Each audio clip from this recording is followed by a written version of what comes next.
Hi guys, welcome back to another tutorial video. So in today's video I'll show you how to fix Telegram's calls not connecting. So if your Telegram voice or video calls won't connect, just follow along.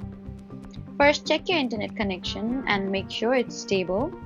Try switching between Wi-Fi and mobile data to see if the call connects. Next, restart the Telegram app again and try calling again. After that, make sure your Telegram is updated to the latest version. For that, you need to go to App Store, search for Telegram and then tap on Update if it's available. You should also check that Telegram has permission to access your microphone and for video calls and your camera.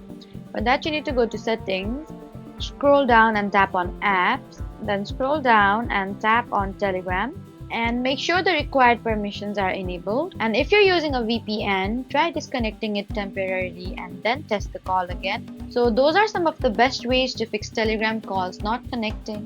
Don't forget to like, comment and subscribe for more helpful tutorials. Thank you for watching.